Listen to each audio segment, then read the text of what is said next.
There is a secret rhythm beating within you. It's not just the pulse of your heart. It's the sacred language through which the universe hears your emotions. This text is a key, a direct gateway to the hidden power of your mind and soul, where emotional coherence becomes the purest magnet to attract real, tangible, and inevitable miracles. Inspired by the timeless teachings of Joseph Murphy, you'll discover that it's not enough to think about what you desire. You must feel it, vibrate it, live it from within, until every emotion becomes a loving command to your subconscious. When the heart and the mind beat as one, the miracle is no longer a rare event. It becomes the natural reflection of your inner harmony. Prepare to go beyond affirmations, beyond logic, beyond effort, and enter a space where your emotional frequency creates your reality, where miracles aren't begged for, they're drawn to you. Because when your heartbeats are coherent, life responds with miracles. For centuries, we have been taught that the mind is the center of power, that thought dominates, that intellect leads. We have been educated in schools that prioritize analysis over emotion, that reward logic but ignore feeling. And in this process of over-intellectualization, we have forgotten a fundamental secret. The human body does not obey isolated thought, but the emotion felt with conviction. And that emotion, when authentic, does not arise in the head. It arises in the chest. This book has been written to restore that lost key, to show you step by step that your heart is not a passive organ, but a signal generator. That it is not the receiver of emotions, but their electromagnetic origin. That it vibrates, communicates, commands, influences, and that if you learn to synchronize thought and breath with its beat, you can become a living magnet of harmony, health, and tangible miracles.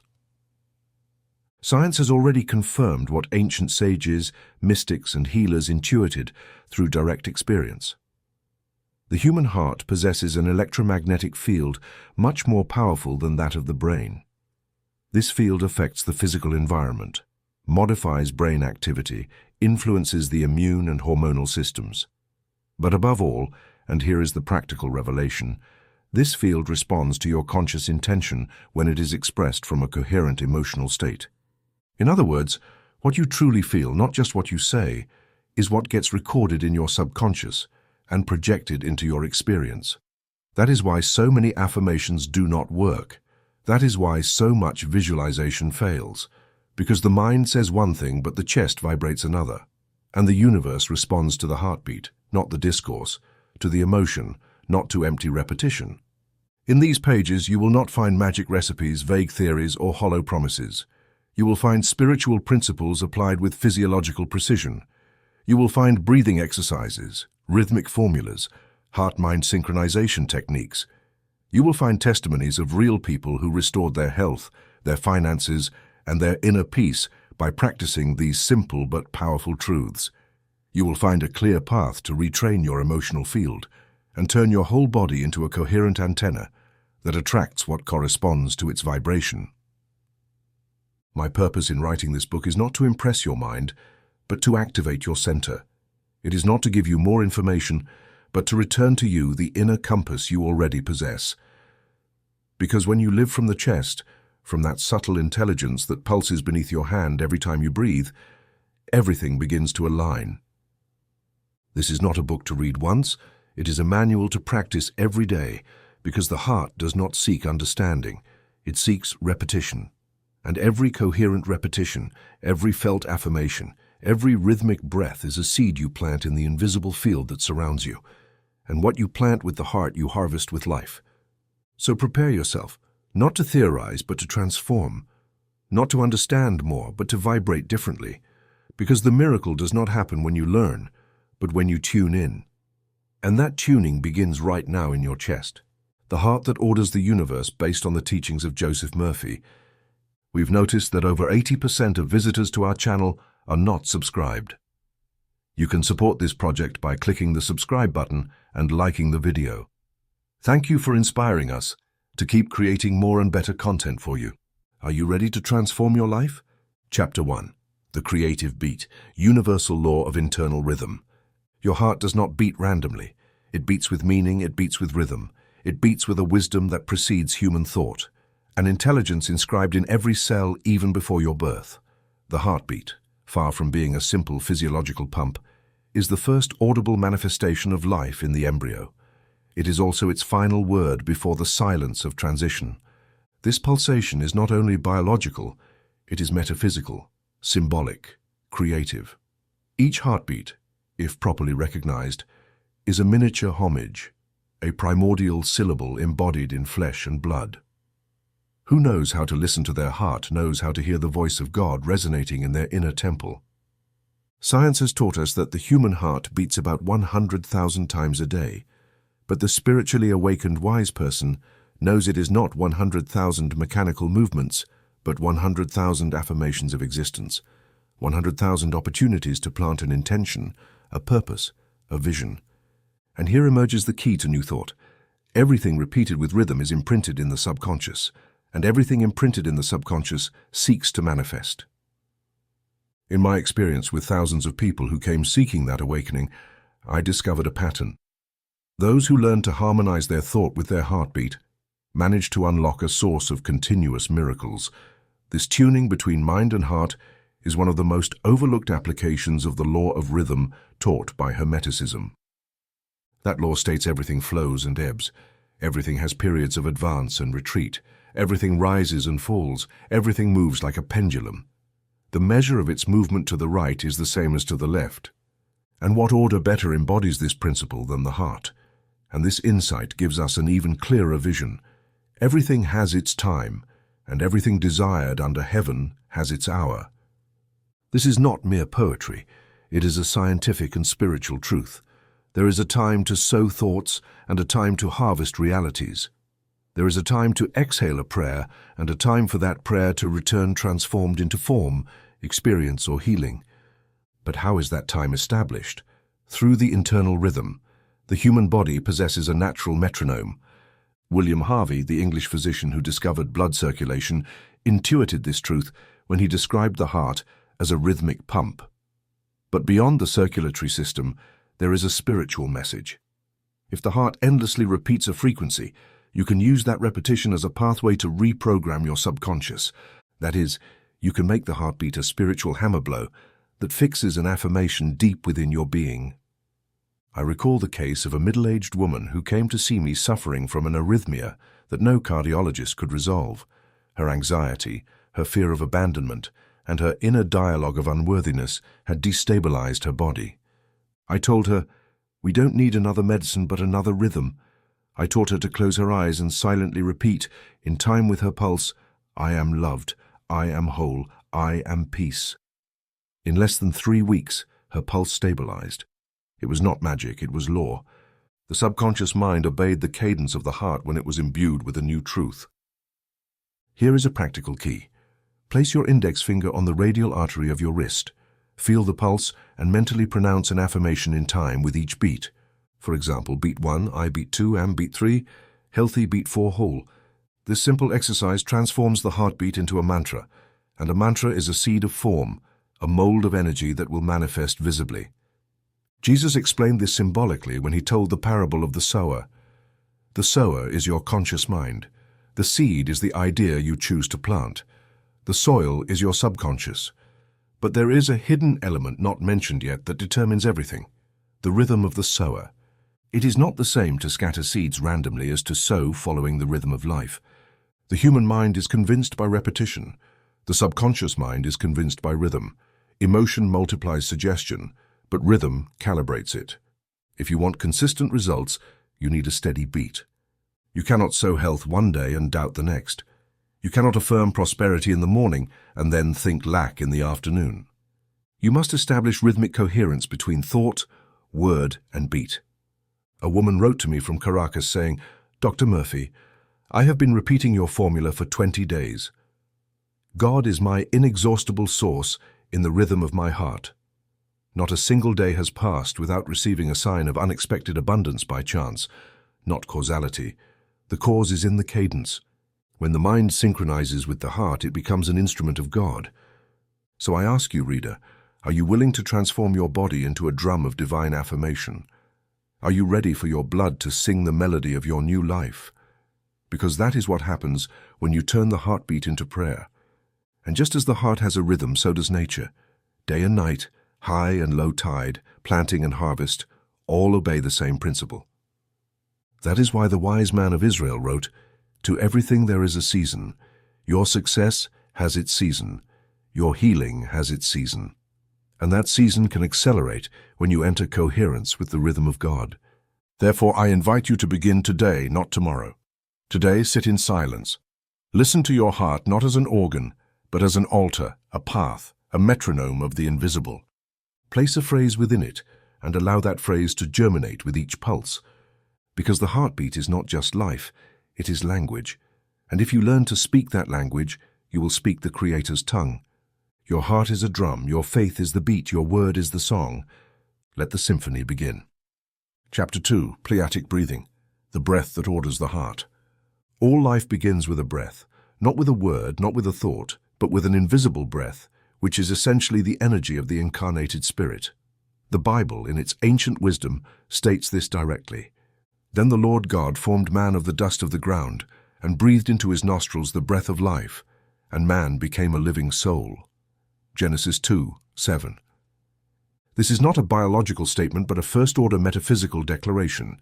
Man does not live by the flesh, but by the breath that animates him. That breath is pneuma in Greek, ruah in Hebrew, prana in Sanskrit, and vital energy in the modern language of New Thought.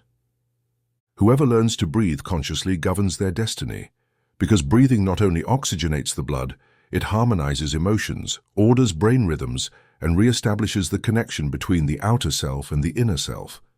The 4-4-4-4 breathing pattern, 4 seconds inhaling, 4 seconds holding, 4 seconds exhaling, and 4 seconds pausing, constitutes a sacred art of energetic synchronization. It is not a modern invention. It dates back to the rishis of the Himalayas and is found in other forms in the breathed psalms of David, in the rhythmic silences of desert monks, and in Neville Goddard's mental exercises when he taught to breathe the desired scene as if it were already real.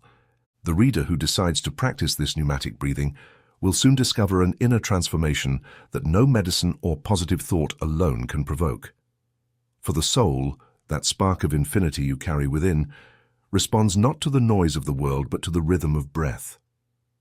This exercise acts as a master key that opens the doors of the subconscious, allowing the entry of a new, powerful, regenerative suggestion. The 4-4-4-4 pattern stabilizes the autonomic nervous system, restores coherence between the heart and the brain, and produces an ordered electromagnetic field capable of influencing matter. I recall the testimony of a young medical student who suffered panic attacks. No therapy had offered him lasting relief. I taught him to sit in silence, place his hand on his chest, close his eyes, and perform 10 minutes of rhythmic 4 breathing while visualizing a circle of blue light softly spinning in his thorax. I instructed him to mentally repeat during the pause of each cycle, "God breathes in me." Within weeks, his anxiety dissolved like fog before the sun. His body had been ordered from the breath, not by chance, but by law. Do you think your breathing is simply automatic? That is the great illusion of modern man. He believes he lives because he breathes, and does not understand that he breathes because a superior intelligence pulses within him. That is why Esbamis and Vananda, in their pranayama manuals published in the 1930s, insisted, "Prana is air, it is power, it is the horse of the soul.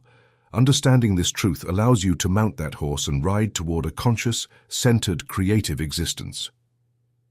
The Apostle Paul said, "Do you not know that you are the temple of the Holy Spirit, who is in you, whom you have received from God?" 1 Corinthians 3:16.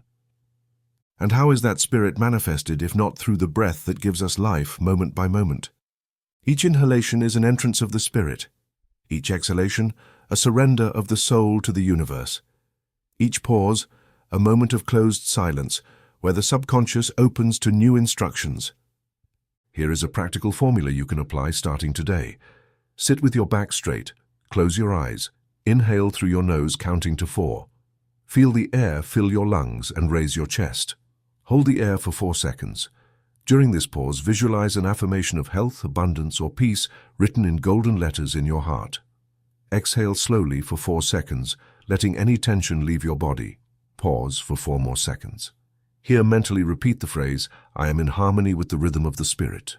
Repeat this cycle for 5 to 10 minutes each morning and each night. The results will not delay. Some readers have asked me, Dr. Morphy, why does this method work? And I answer, because breath is the interface between the body and the soul.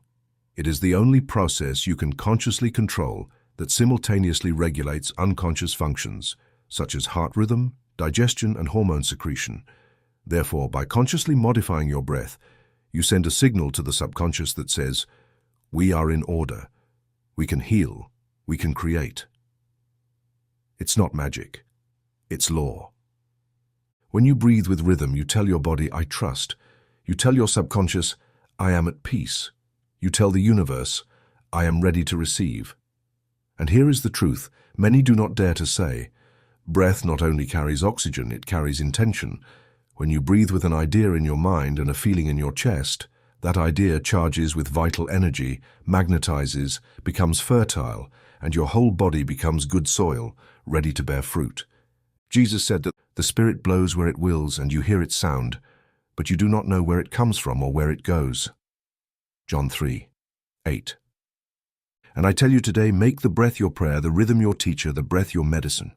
Because when you breathe with God, you speak His language. And when you speak His language, all creation listens to you. Begin now. Breathe. Order your heart. Let each air cycle be a closed syllable that inscribes the new reality in your soul. The breath of life is not out there. It is within you. Use it. Chapter 3. Rhythmic word affirmations synchronize with the pulse. Man has forgotten that he is a living drum.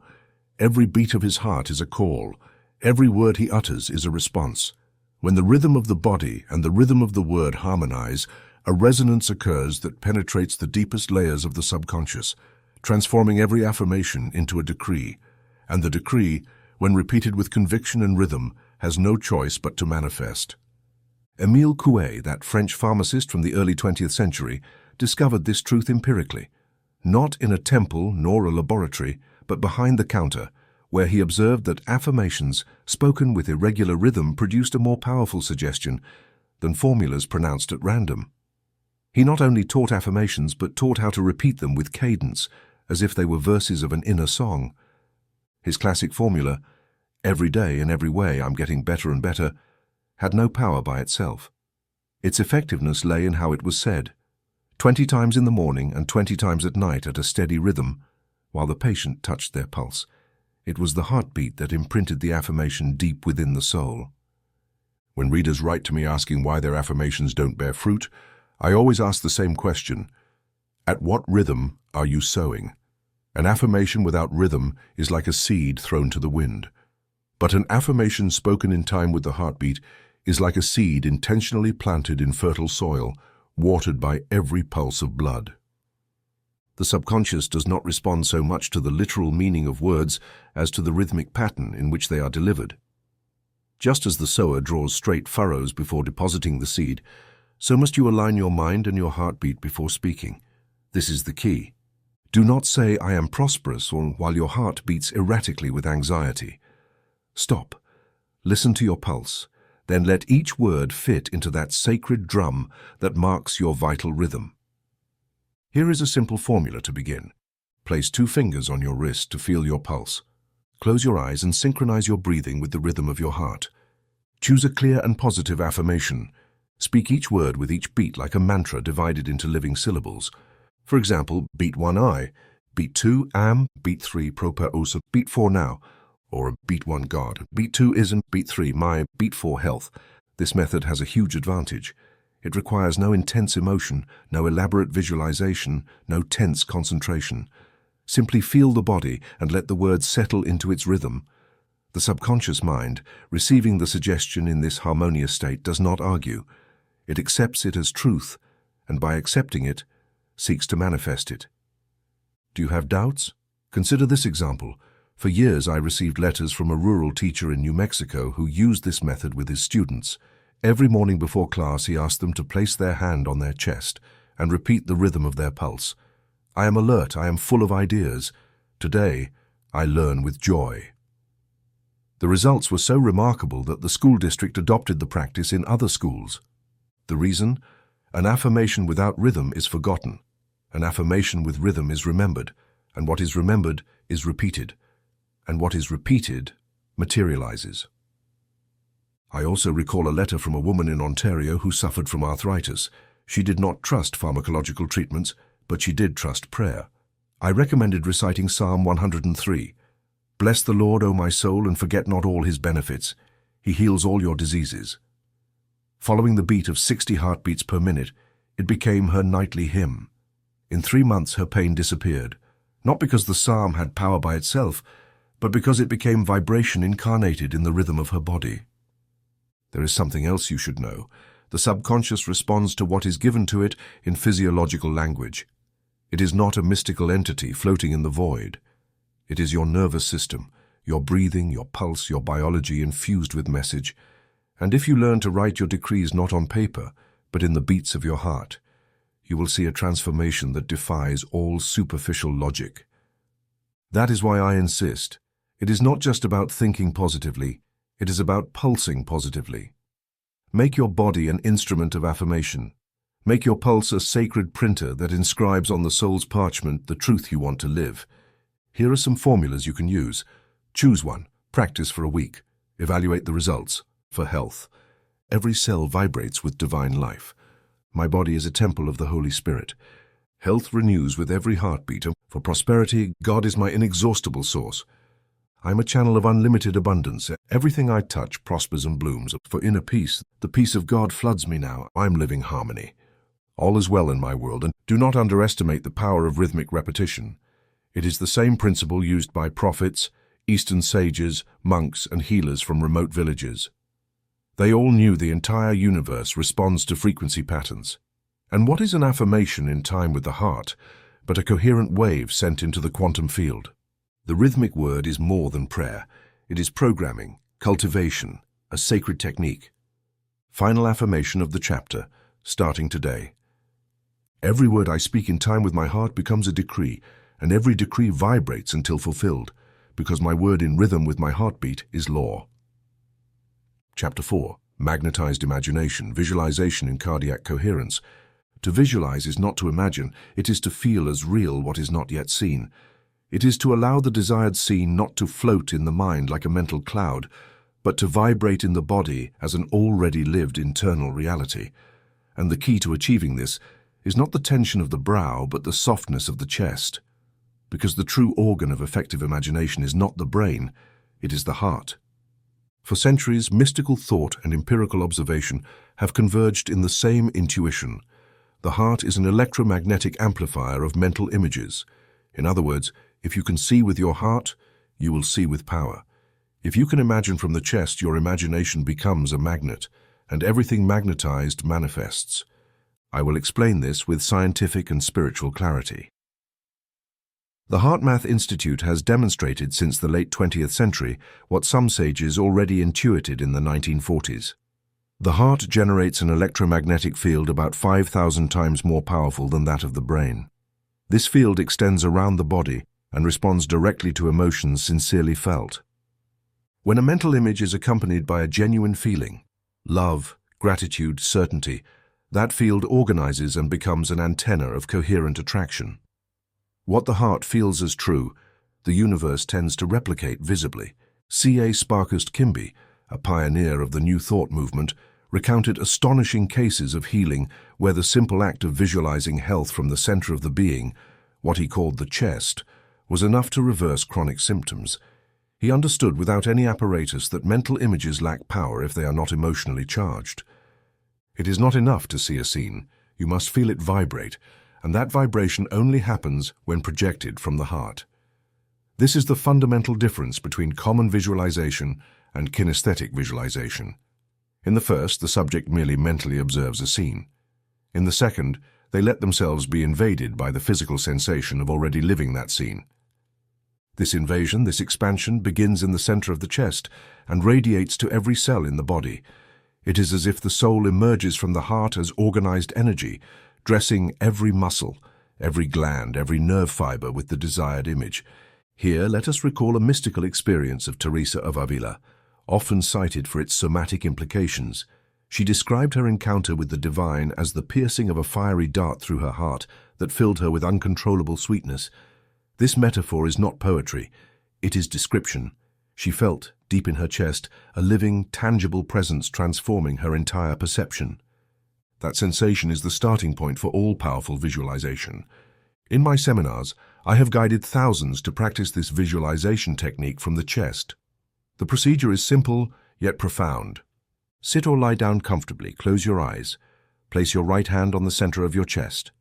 Breathe slowly with a 4/4 rhythm, as you have learned in previous chapters. Now begin to imagine a desired scene. A house, a health diagnosis, a reconciliation, a contract signing. Do not measure the scene as a spectator. Feel it as the protagonist. Notice how the air entering your nose activates that scene. Feel how your heartbeat confirms it, how every exhale expands that reality. Let the image spill from your chest into your arms, legs, face, and feet.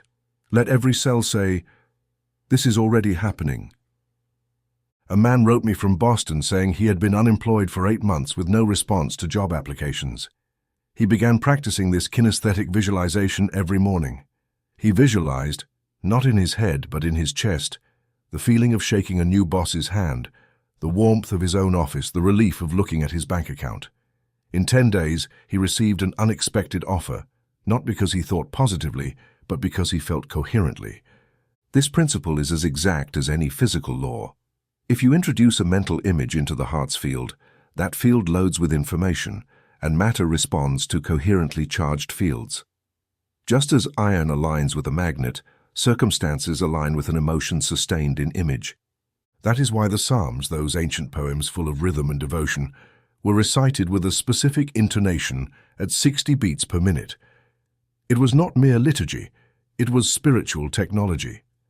When you say, "The Lord is my shepherd, I shall not want," while your heart beats calmly and your body vibrates with faith, you are imprinting a command of abundance on your electromagnetic field, and that command will be obeyed. Do not fear if at first you feel nothing. Persevere. The field educates itself. The heart retrains. In a few days, your imagination will cease to be mere thought. It will become vibration. It will become a magnet. Final affirmation of the chapter. From today, every image I visualize in my chest becomes an electromagnetic seed. My heart feels, my body vibrates, my life responds. Chapter 5, the neurocardiac bridge, connecting thought and feeling. Every thought without emotion is a body without a soul. Every emotion without direction is a river without a channel. When thought unites with feeling, creative prayer is born. And when that union consciously happens between the brain and the heart, the human being becomes a direct channel of manifestation. Modern science has confirmed what mystics have known since ancient times. The heart is not just a muscle that pumps blood. It is a highly complex nervous center with more than 40,000 specialized neurons, intimately connected to the brain through the vagus nerve.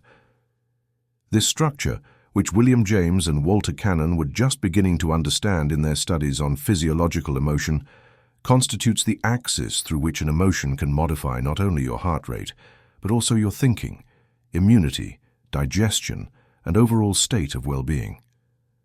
The vagus nerve is like a suspension bridge between two worlds, the world of the rational and the world of the emotional. It is a two-way highway from the brain to the heart and from the heart to the brain. But here is the revelation.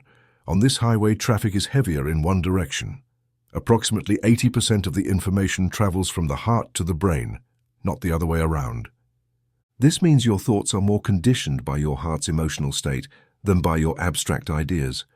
That is why Paul, the visionary apostle, did not merely say, "Think differently," but be transformed by the renewing of your mind, Romans 12:2. And that renewal does not occur through intellectual willpower, but through emotional integration. It is not enough to know that something is possible. You must feel it as true. When thought is associated with a living emotion, gratitude, certainty, love, the message traveling up the vagus nerve activates the limbic system and reconfigures your perception of the world. This is where faith comes into play, not as a theoretical belief but as a felt conviction. Jesus taught this truth through parables that, seen through modern eyes, are neuro-emotional maps. In Mark 11:24 he says, "Therefore I tell you, whatever you ask in prayer, believe that you have received it and it will be yours." This passage, far from being an act of magic, describes a simultaneous physiological and spiritual process.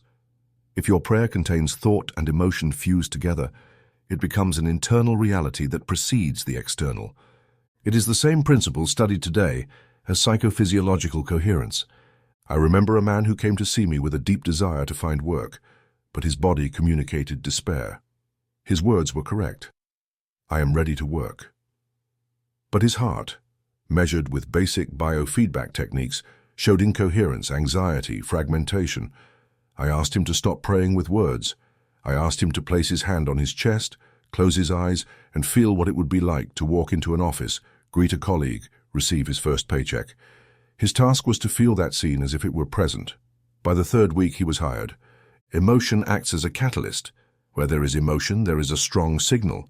Where there is no emotion, there is interference.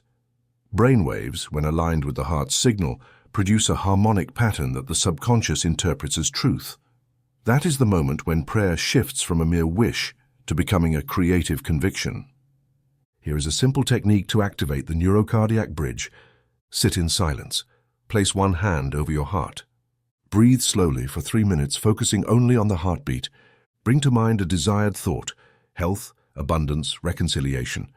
Now associate it with a genuine emotion: gratitude in advance, joy in seeing it fulfilled, deep peace.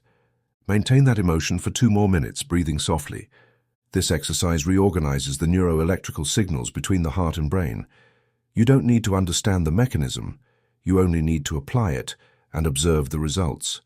The intellectual mind resists, the heart transmits, and emotion is the messenger that carries your word to the creative field of the subconscious.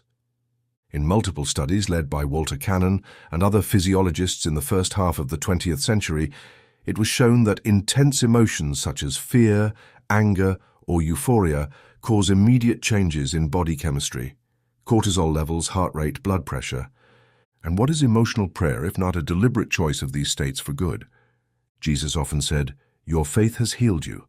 What is faith but the activation of the neurocardiac bridge?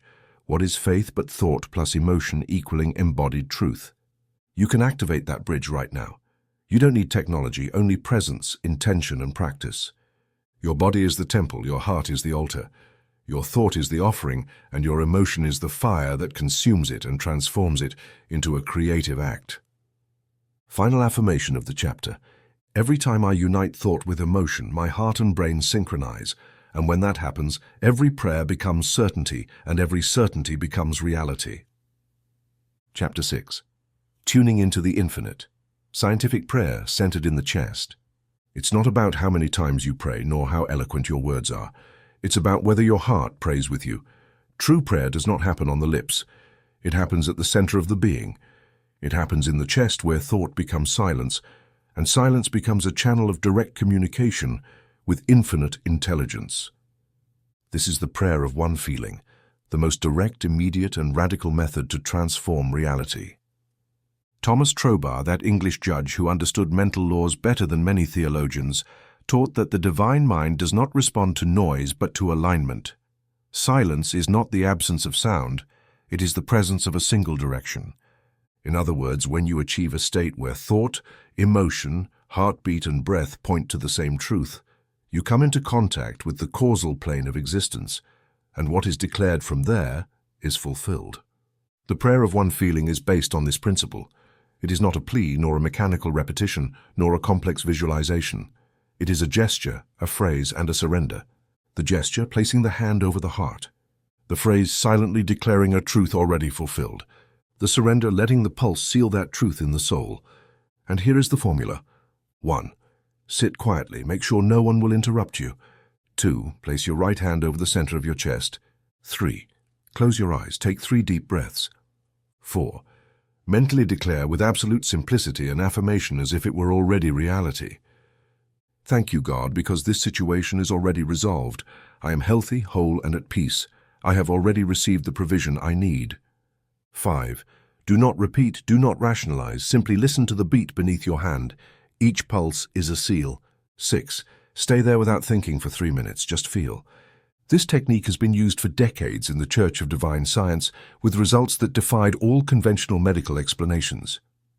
I recall a letter from a woman in Denver who had been given a terminal diagnosis of breast carcinoma. She was told to prepare for the worst. She decided, on the advice of a friend, to practice the prayer of one feeling every night before sleep. She placed her hand on her chest and said, "My body is a temple of the Spirit. Every cell shines with health."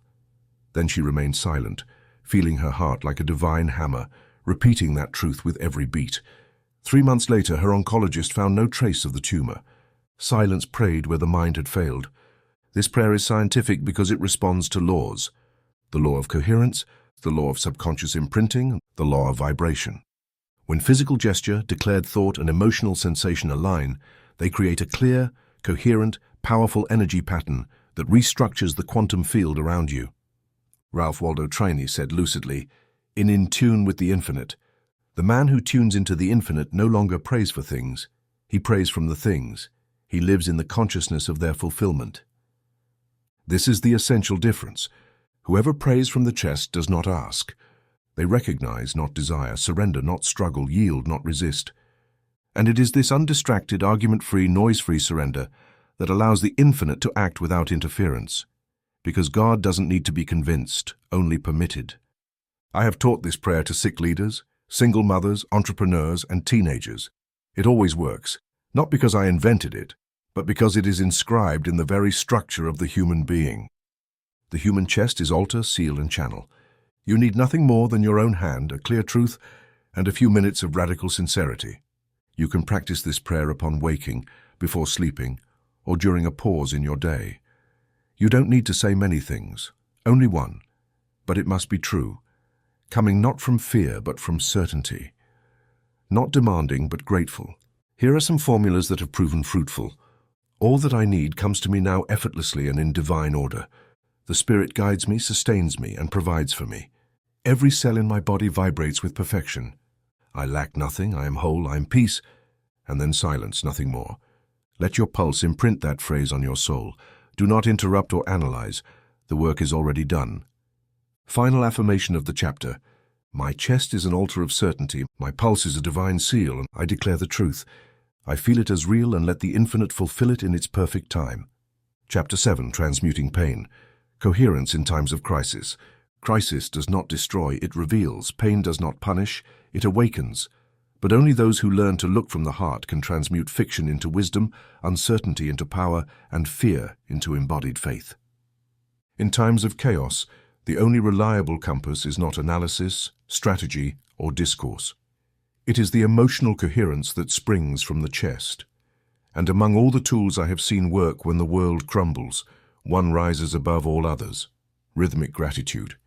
Gratitude, when practiced as a rhythm and not just a thought, reorganizes the nervous system, regulates the vagal axis activity, and neutralizes the erratic impulses of fear.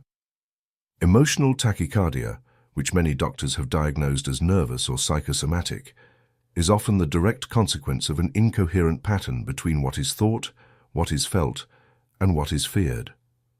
But when the heart is guided by slow, repeated gratitude, synchronized with the heartbeat, fear loses its territory, because the emotion of fear and sustained gratitude cannot coexist simultaneously in the body.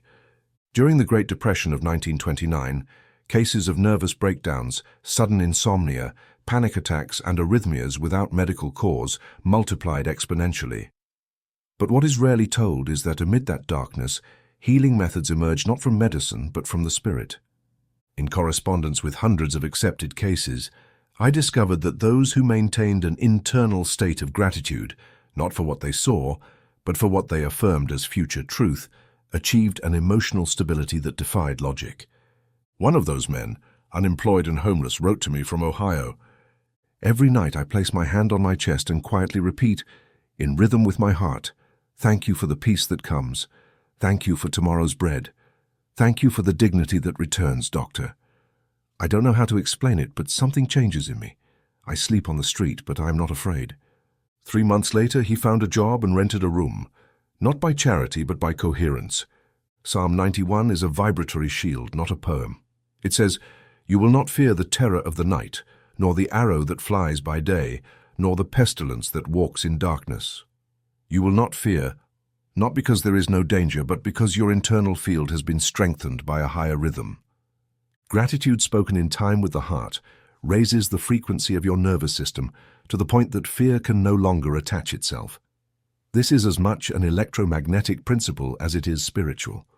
It is not poetry, it is law. I have received testimonies from people with persistent arrhythmias who found no relief in pharmacological treatments. A woman from Buenos Aires, affected by sinus node dysfunction, wrote to me desperately. I advised her not to fight the symptom. I asked her to close her eyes each time she felt the disorder in her chest, place her hand over her heart, and say with each beat, "Thank you for my strong heart. Thank you for my growing peace. Thank you for the harmony returning." She did not force the heartbeat. She accompanied it. She did not demand healing. She thanked the process. 3 weeks later, her electrocardiogram showed a regularity never before recorded. It was not a mystical miracle. It was the physiological reordering that occurs when the emotional system stops being a battlefield and becomes a sanctuary. Here is the basic technique to apply rhythmic gratitude as an antidote to fear. Sit with your spine straight and feet firmly on the ground. Place your right hand over the center of your chest. Close your eyes and tune into your heartbeat. Do not try to change it. Just follow it. With each heartbeat, say a simple gratitude phrase. Do not think about whether it is real. Give thanks in advance. Thank you for my serenity. Thank you for the new day. Thank you for this silent strength. Continue for 5 minutes. Do not judge the process. The field organizes through repetition, not analysis. The human body possesses a wisdom that transcends any diagnosis. When the nervous system perceives coherence, meaning thought, emotion, and sensation in harmony, it activates a regeneration pattern no external treatment can match.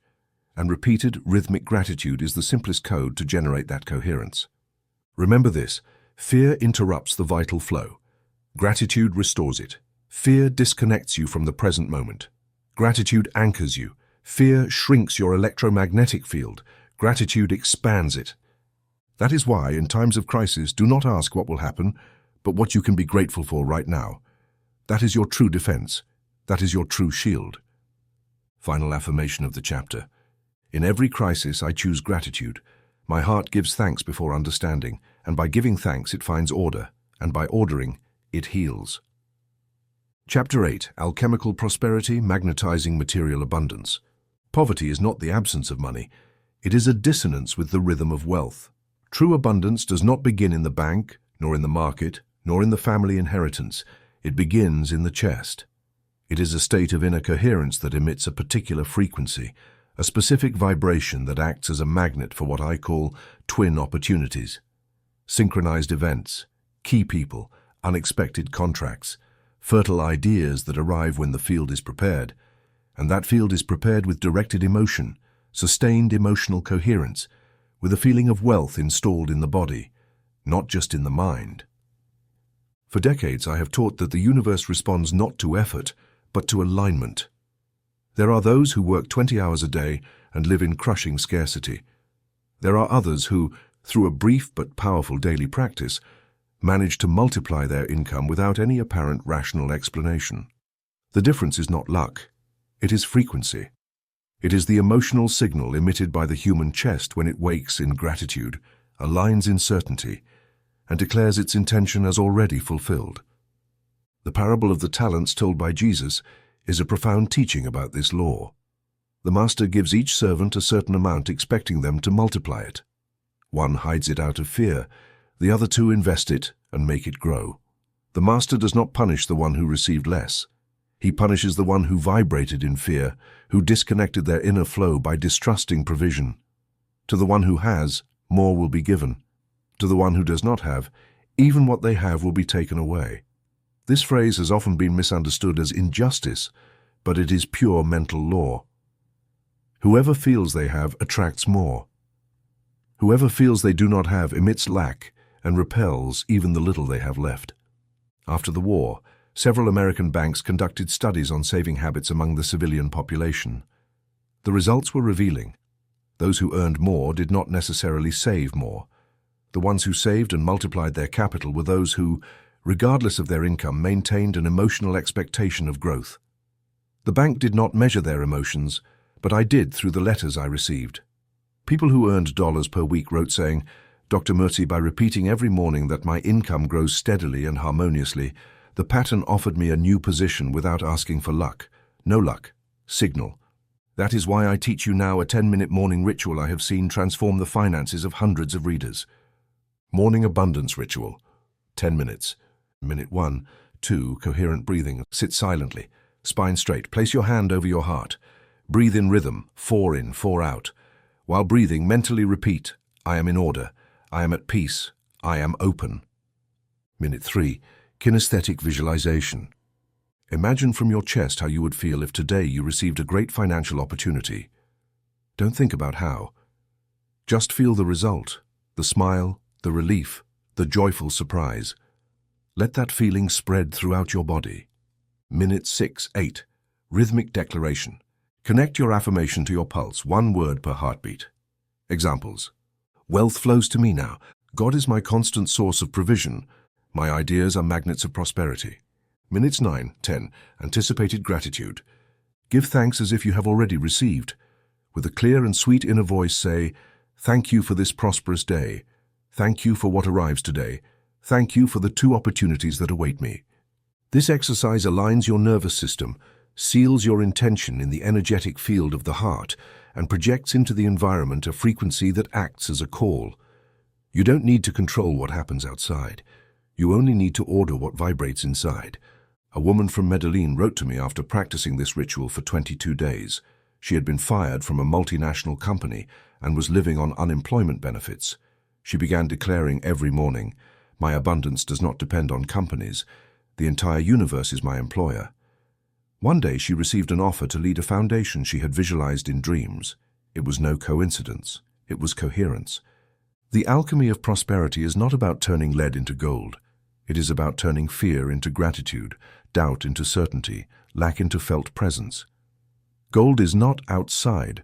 It is in the pulse that beats with confidence, in the mind that declares firmly, in the body that vibrates in wealth, even when the pocket says otherwise. Final affirmation of the chapter. Every morning I tune my chest to the abundance of the universe. I declare, I feel, I give thanks, and in doing so, everything I need comes to me effortlessly and in perfect harmony. Chapter 9. Bioelectric Healing, Restoring the Vital Field. Your body is not a biological machine. It is an organized energy field. Every cell is a spark, every organ a frequency, and the heart, according to the ancient alchemists, is the inner sun that radiates order to the rest of the system. When this field is disturbed by trauma, repressed emotion, or persistent thoughts of disharmony, the vital energy loses coherence, and the physical matter begins to reflect that disorder. Sickness is nothing more than an incongruent vibrational pattern, and healing happens when you restore the field before the symptom. Paracelsus, the Renaissance physician and occult master, wrote, "The heart is the sun of the microcosm. From it radiate the forces that order, animate, and transform." This statement is more than a metaphor. It is an exact energetic description. The human heart generates a measurable electromagnetic field that affects not only the nervous system, but also the balance of every organ. When this field becomes a channel of conscious intention, through breath, heartbeat, and visualization, it transforms into a biomagnetic current capable of acting as an inner medicine. Official medicine of the 20th century began to sense this through its research on electrotherapy. In 1928, several articles documented the effects of minimal electrical currents applied to affected areas of the body.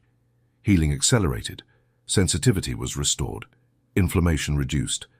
But what they didn't understand was that the human body already possessed an internal generator of regular current, the heart. And when the mind directs that energy through coherent images, healing occurs without contact, without medicine, without external intervention. I have accompanied many patients with serious diagnoses, inoperable tumors, liver dysfunction, kidney failure, who found no relief in conventional treatments. To all, I taught the same principle. Stop seeing the body as a victim and start treating it as a field. Stop asking for healing and start directing your internal energy, because every affected organ has a vibratory signature that can be restored if emotional coherence is injected from the heart. Here is the exact method I have successfully honed. Bioelectric healing procedure, preparation. Sit or lie down in silence. Close your eyes. Place your right hand over the center of your chest. Coherent breathing, 3 minutes. Inhale, hold, exhale, pause. While breathing, mentally repeat, I am in order. I am in light. I am in power. Organ focus. Bring your attention to the affected organ, not from worry, but from intention. Visualize its shape, location, and need for energy. Descending current. Imagine from your heart a ray of warm, golden, vibrant light. With each inhale, this ray descends toward the organ. With each exhale, it floods it. Don't think, just feel. Regenerative visualization. Visualize the organ as new, radiating health, functioning perfectly. Make it vibrate with your emotion. Thank it, love it, sealing.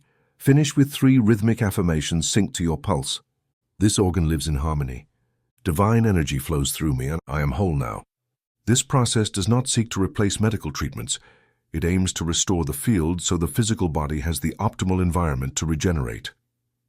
Any sick cell, before becoming damaged tissue, was an interruption in energy flow, and any lasting healing before showing in tests was a restoration of the vibratory field. I recall the case of a man from Lisbon diagnosed with advanced prostate carcinoma. He refused to surrender to the prognosis. He practiced this method every night for 30 minutes. 2 months later, his PSA levels dropped drastically. Not by denial, but by direction, because his heart became a generator of order and his mind an architect of health. You can do this too. You don't need medical skills, supernatural gifts, or occult knowledge.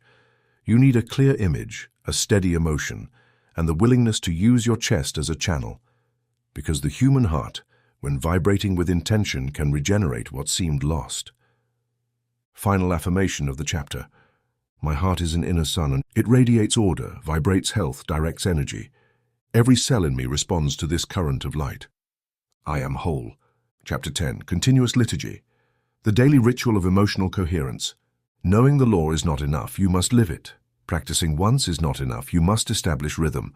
Having coherence only in moments of crisis is not enough. You must embody coherence as a continuous liturgy. This is the final key, to transform your day into a closed sequence of emotional, respiratory, and mental alignment.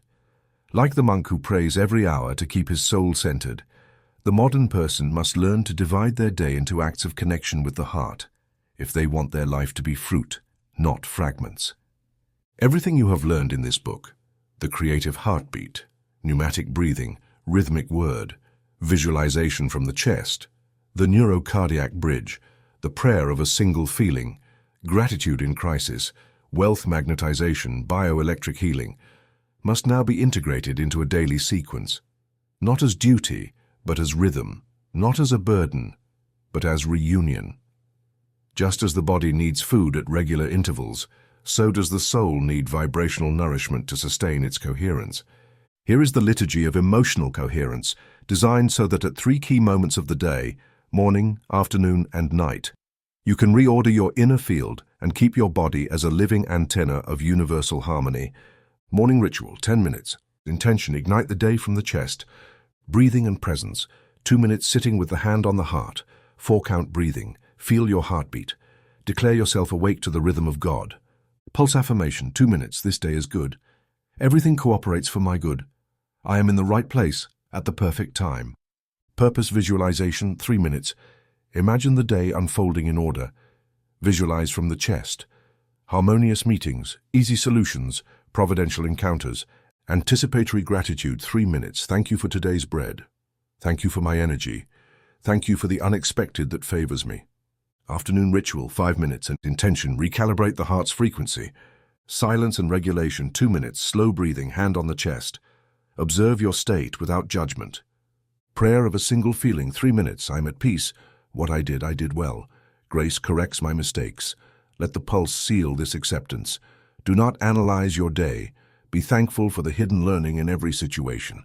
Night ritual, 10 minutes. Intention, seal consciousness in coherence during sleep. Breathing and connection. 2 minutes, 4-4-4-4 breathing. Repeat, God sleeps in me. I am his rest. Regenerative visualization, 3 minutes. Visualize illuminated organs, harmonized relationships, flowing wealth. Let the image settle in your chest. Pulse affirmation, 3 minutes, I am complete. Love surrounds me. Tomorrow is a prepared gift. Rhythmic hymn, 2 minutes. Adapt phrases from Charles Wesley's Hymns for Breathing. Inhale, my peace is God. Exhale, who dwells in me? Inhale, his light guides me. Exhale, and there is no fear. This ritual is not rigid, it is a flexible architecture. You can adapt it to your schedule, but do not omit its core: breathing, heartbeat, word, image, and gratitude. If you practice it daily, you will notice a constant gradual transformation. Your thoughts will order effortlessly. Your emotions will soften. Your decisions will become more intuitive. Your health will stabilize. Your relationships will respond to your new frequency. Dozens of readers have sent tracking sheets with affirmations repeated for 90 days. The results have been more than emotional. Income increases, reversed diagnoses, family reconciliations, long-postponed dreams realized. The secret is consistency. Because the subconscious does not respond to sporadic intensities, but to signals repeated with rhythm and faith. Coherence is not a punctual state, it is a way of living. Living from the chest means making every decision by feeling first. It means speaking only after you have breathed. It means blessing what arrives before understanding it. It means walking through the world like a beacon, not like a pendulum. Because when you are ordered, the world responds with order. When you vibrate in peace, life responds with signs.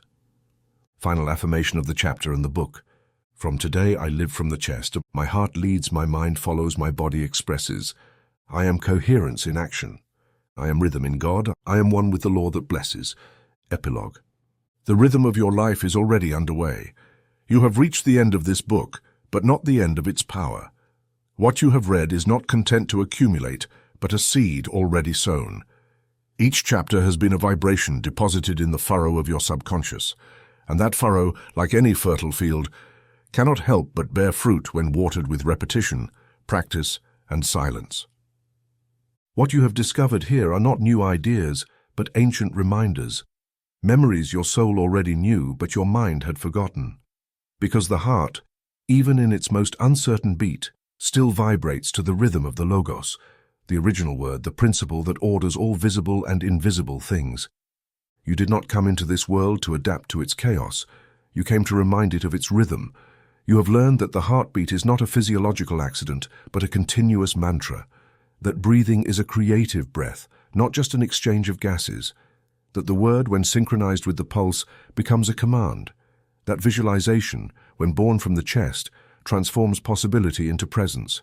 That prayer, when it arises as a single feeling, has already been answered before it is spoken. You have understood that fear can be neutralized, not by arguments, but by rhythmic gratitude.